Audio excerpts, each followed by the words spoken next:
Diba, ang tawag sa kalahati ng kutsarita, 1/4. Isang kutsarita, 1/2. Yung kalahati ng kutsarita, 1/4. 1/2 teaspoon. Ay, betchin di ang dami. 1/4 teaspoonful.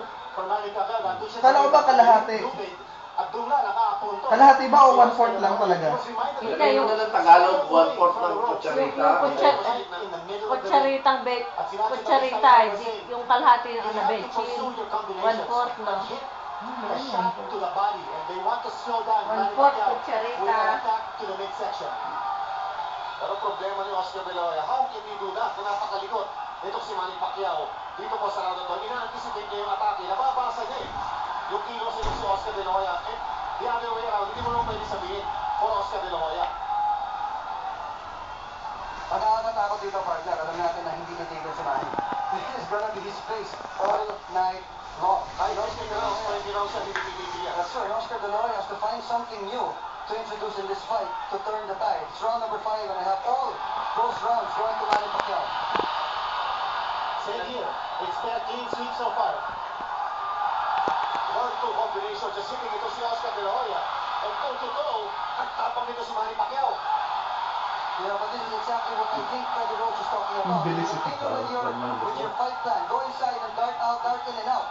If he decides to do this, he has to make sure that he can take the punches of De La Hoya. Partners, De La Hoya is still dangerous. We know that. That's exactly what we were saying. But Kevin Gordon is complacent. Yes.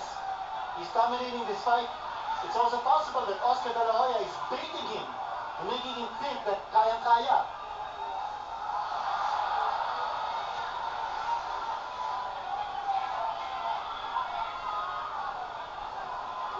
De La Hoya has not won a round dito po sa ating round number 6. Wala pa. This is beautiful shot. Beautiful shot. That was to the head. At The yung left eye is already closing. I'm talking about De La Hoya. nawala na yung kapugian ni Oscar De La Hoya. Tingnan nyo. And there's swells under the right eye also, and the bridge of his nose is bleeding.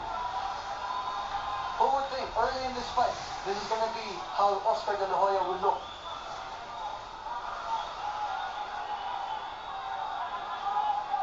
Manny Pacquiao still has all respect for Oscar De La Hoya. Nakita mo, yung galaw, trying to avoid a punch and Oscar De La Hoya.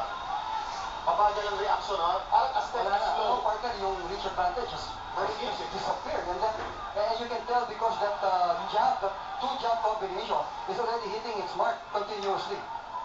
Ang galing ni Manny Pacquiao to just reduce or negate o yung tinatawag na reach advantage and he hits Oscar De La Hoya with 2 hooks.